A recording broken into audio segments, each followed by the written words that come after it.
Hello friends, मैं Shambhu Singh Rajput. Welcome to my YouTube channels. और friends, आज का वीडियो बहुत इंटरेस्टिंग होने वाला है। और यह वीडियो मैं आपको बता देता हूँ, मैं बना रहा हूँ आज का वीडियो जिन लोगों को लोन की रिक्वायरमेंट रहती है और उन्हें लोन नहीं मिलता है। तो भाई ऐसा रामबाण वीडियो है, अगर आप चाहें पूरा वीडियो देख लेना और अच्छा लग जाए तो लाइक ज़रूर कर देना। बहुत से लोगों को ऐसी ज़रूरत पड़ती है कि भाई लोन चाहिए, अब लोन मिलता नहीं है, बैंक आसानी से लोन किसी को नहीं देती। उसका कारण है या तो कंपनी रजिस्टर्ड होना ज़रूरी है। कुछ लोगों की सैलरी 12-15 हज़ार है, उनको तो लोन मिलने की चांस ख़त्म है। किसी भी थर्ड पार्टी एप्लीकेशन से लोन मिल सकता है, हाई रेट ऑफ इंटरेस्ट पे लोन मिलेगा। तो उस पर ब्याज बहुत लगता है और अलग अलग तरह के चार्जेस, प्रोसेसिंग फ़ीस वगैरह बहुत सारी वो ले लेते हैं। 3-3% का ब्याज देना पड़ता है ऐसे लोगों को। तो आज हम इसी तरीके की बात करने वाले हैं। मेरे से कुछ लोगों ने बोला कि सर हमें लोन चाहिए लेकिन बैंक हमें दे नहीं रही है। तो लोन ऐसे नहीं मिलता है। सबसे पहली चीज़ है कि आपका सिविल होना चाहिए। शुरुआत लोन की वहीं से होती है किसी भी बैंक के लिए। या फिर आपकी सैलरी होना चाहिए 25 से 30 हज़ार रुपये, तब आपको बैंक लोन प्रोवाइड करेगी। तो 25 से 30 हज़ार सभी की सैलरी तो रहती नहीं है, कुछ 15 हज़ार भी रहती है, 20 हज़ार भी रहती है, कुछ लोगों की 25 भी रहती है। तो 20-20 हज़ार की सैलरी पे भी लोन नहीं मिलता है। ये सबसे पहले मेरे साथ ही हुआ था। मुझे तो भाई क्रेडिट कार्ड चाहिए था सबसे पहले। मैं मेरे साथ वालों को देखता रहता था, क्रेडिट कार्ड लेते थे और उससे ऑनलाइन शॉपिंग करते थे। तो उससे क्या होता था कि कुछ डिस्काउंट वगैरह मिलता था। तो मेरे को भी चाहिए था, मैं भी बैंक गया था सबसे पहले। उस टाइम पे मेरे 16 हज़ार मिलते थे।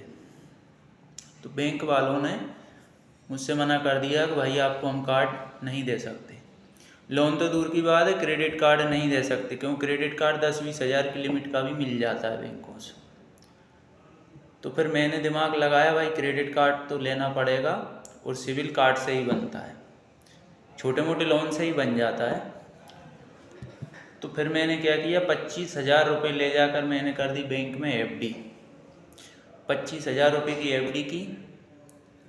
और आप ये मान के चलो कि आपने जब से कार्ड यूज करना चालू किया कि आप 6 महीने बाद आप अच्छी खासी कार्ड की लिमिट हो जाएगी आपकी, और इसके बाद में बैंक का लोन ऑफर आना चालू हो जाएगा। तो फिर मैंने उन्होंने लिया 20 हज़ार की लिमिट का कार्ड, क्योंकि सिक्योरिटी बतौर एफडी मैंने छोड़ दी। अब एफडी जब मैंने दे दी है तो मेरे को इसलिए उन्होंने कार्ड दे दिया। मैंने उसका अच्छे से इस्तेमाल किया 6 महीने, 10 हज़ार 15 हज़ार। और कार्ड का यूज है ना, 80% लिमिट से ज़्यादा नहीं करना चाहिए, नहीं उससे भी आपके सिविल पे इम्पेक्ट आना चालू हो जाता है। आता हल्का फुल्का है, क्योंकि आपने कोई चोरी तो नहीं की है कि आप ओवर ड्यूज, लेकिन सिविल का क्रेडिट कार्ड का 80% यूज करना चाहिए, नहीं तो ओवर लिमिट यूज इसका इफेक्ट क्रेडिट सिविल पे दिखाना चालू कर देता है। तो होता क्या है कि आपने यूज किया, मैंने कई लोगों को मोबाइल दिलाए, फिर मेरे 3 महीने बाद और बैंकों से कॉल आना चालू हो गई, सर क्रेडिट कार्ड ले लीजिए आप। मैंने फिर कार्ड लेना चालू किया, तो भाई आज 10 कार्ड लेकर बैठा हूँ। किसी की लिमिट 2.5 लाख है, किसी की 2,80,000 है, किसी की 1,40,000। मतलब इस तरीके से अगर मैं उनकी ओवरऑल लिमिट भी अगर देखता हूँ तो 25 लाख समथिंग पहुँच जाएगी। तो जब 2 लाख की अगर लिमिट कार्ड की आपकी हो जाती है तो वो आपके 6 महीने में लिमिट अपग्रेड हो जाती है। 6 महीने आप यूज करेंगे, ऑटोमेटिकली बैंक आपकी लिमिट बढ़ा देगी। बट यूज आपको करना है तरीके से। ऐसा नहीं है कि आपने पेमेंट लेट वगैरह कर दिए ना तो फिर लिमिट नहीं बढ़ाएंगे वो। किसी को मोबाइल लेना है, आप उससे नगद पेमेंट लो, उसको मोबाइल ऑर्डर करो, पेमेंट करो कार्ड से। और आप तो सेम डे, भूलने का सिस्टम भी मत रखो। सेम डे आपको क्या करना है, सेम डे 1-2 दिन के अंदर पेमेंट डाला और कार्ड का पेमेंट कर दो। तो इससे क्या होगी, आपकी बैंक की नज़र में आपकी लिमिट बढ़ने लगती है। तो बैंक आपकी अच्छी खासी, अगर 20 हज़ार का भी कार्ड यूज कर रहे हो तो 6 महीने में आपकी 80-90 हज़ार लिमिट होना स्वाभाविक है, हो जाएगी। और अगर 80-90 हज़ार लिमिट भी हो जाती है तो आपको क्या करना पड़ेगा, और उस कार्ड का थोड़ा और यूज करेंगे ना, आपको 2-3 महीने में आपको ये मान लीजिए कि लगभग 2-2.5 लाख का लोन का ऑफर बैंक से मिल ही जाएगा, और वो भी 1.25% से लेकर 1.5% का इंटरेस्ट रहता है क्रेडिट कार्ड बेस्ड जो लोन रहते हैं उन पर। और एक दूसरा तरीका भी है सिविल बनाने का, कि आप कहीं भी छोटा मोटा मोबाइल फाइनेंस करवा लें किसी से और उसकी EMI टाइम टू टाइम पे करें, लेकिन मिनिमम 6 महीने तो आपको लगते ही हैं सिविल जनरेट होने में, तो 6 महीने तो आपको टाइम टू टाइम पे करना ही है। और अगर आपने एक बार भी गलती कर दी, भले ही आपने 2 साल भी अच्छे से आपने मैनेज किया, और 1-2 बार आपने अगर उनका पेमेंट टाइम पे नहीं पे किए, अगर टाइम पे नहीं किया ना, तो सिविल को इतना डाउन कर देते हैं कि आपको 6 महीने 8 महीने लग जाएंगे उसको वापस उस कंडीशन में पहुंचाने के लिए, नहीं तो सिविल बहुत जल्दी डाउन हो जाता है। क्यों मेरे साथ ऐसा लॉकडाउन में हो गया था, कुछ कन्फ्यूजन के कारण 500-600 रुपये के पीछे मेरे सिविल 200 पॉइंट डाउन कर दिया था बैंक ने। हालांकि मैंने पेनल्टी दे के अपने सिविल को मतलब वापस से 5-6 महीने में ग्रो कर लिया था। तो फ्रेंड्स, या तो आप छोटा सा मोबाइल फाइनेंस करवा लें जिससे आपका सिविल जनरेट होगा। सिविल जनरेट होगा तो 60-70% चांस रहता है कि जिस बैंक से आपने मोबाइल फाइनेंस करवाया वो आपको क्रेडिट कार्ड दे देती है कम लिमिट का। नहीं तो सबसे बढ़िया तरीका है FD। 20-25 हज़ार में अगर आप 6-8 महीने अच्छे से यूज कर देते हो कार्ड का, तो मैं गारंटी दे रहा हूँ आप एक अच्छी खासी लोन के लिए एलिजिबल हो जाएंगे बैंक की नज़र में। और वह लोन आपसे बिना इनकम पूछे आपको बैंक देगी, कोई इनकम नहीं पूछती है।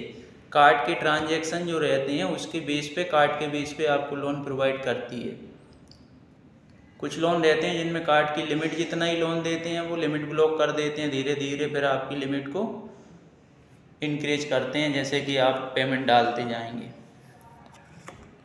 और कुछ क्या रहता है कि आपने अच्छे से मैनेज किया तो भाई लोन इतना बड़ा अमाउंट का भी दे देती है बैंक कि मैंने जहाँ तक है मैंने 1.25 लाख 1.5 लाख की लिमिट का कार्ड यूज किया। मैं क्या करता था, मैं भाई फ्यूल पंप पे मेरा अच्छा परिचित था तो मैं उस पर ट्रांजैक्शन करता था, मैं उससे नकद लेता था, मैंने उसके यहाँ ट्रांजैक्शन कर दी।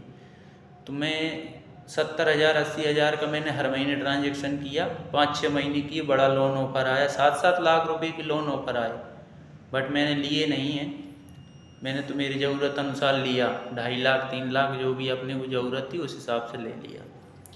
तो आप चाहें तो आप बहुत अच्छा, और इसमें आपको परेशान होने की ज़रूरत नहीं है क्योंकि ना तो सैलरी की रिक्वायरमेंट रहेगी अगर कार्ड का यूज अच्छे से कर लिया ना। जिन बंदों के पास सैलरी का कोई सोर्स नहीं है, इनकम सोर्स नहीं है ना, वो 25,000 से लाखों के लोन के लिए एलिजिबल हो जाएंगे। तो अगर मेरी सलाह आपको अच्छी लग रही हो तो आप वीडियो को लाइक ज़रूर करना और चैनल को सब्सक्राइब कर लेना। सिर्फ 25,000 में आप लाखों रुपए की लोन ले सकते हो, और वो भी FD आपकी है, क्रेडिट कार्ड है, आपने FD ले ली, FD बेस पे कार्ड लिया, आपको कुछ नहीं करना है। आपको 6 महीने बाद दूसरी बैंक के कार्ड ऑफर करेंगे, आप उनका कार्ड ले लें और उस कार्ड को सरेंडर करके अपनी FD का पैसा निकाल लें। FD पे ब्याज भी मिलेगा बाकायदा, कोई दिक्कत नहीं है। और क्रेडिट कार्ड पे 45 दिन का टाइम मिलता है पेमेंट करने के लिए। लेकिन दोस्तों ज़्यादा कार्ड नहीं लेना है, गले की घंटी भी बन जाते हैं, क्योंकि आप पैसा निकाल के बार बार यूज कहीं भी पर्सनली यूज करते रहते हैं और एक दिन ऐसा आता है कि भाई अपना पैसा खर्च हो गया, अब कार्ड में भरने के लिए पैसा नहीं बचता है। फिर लोग क्या है, कर्ज में डूबना चालू हो जाते हैं। 1-2 कार्ड से ज़्यादा मत लेना, 2 कार्ड लेना, FD सरेंडर करना, एक कार्ड को अच्छे से मैनेज करना। तो उससे क्या होगा, आपका सिविल भी चलेगा और बढ़िया लोन ऑफर मिलेगा शानदार। कोई इनकम प्रूफ नहीं मांगा जाएगा, कोई डॉक्यूमेंटेशन नहीं मांगा जाएगा, आपको डायरेक्ट लोन आ जाता है 24 घंटे के अंदर। आपके कुछ बैंक के तो क्या है, सेम डे अपने सेविंग अकाउंट में क्रेडिट कर देती हैं लोन अमाउंट। अगर आपको वीडियो अच्छा लगा हो तो आप चैनल को लाइक और सब्सक्राइब ज़रूर कर लेना। और कोई भी आपको दिक्कत लगती है, अगर बात समझने में आपको नहीं आ रही है समझ, तो आप मेरे को व्हाट्सएप पे मैसेज कर देना। डिस्क्रिप्शन में मैं मैसेज छोड़ दूँगा, मोबाइल नंबर छोड़ दूँगा मैं डिस्क्रिप्शन में।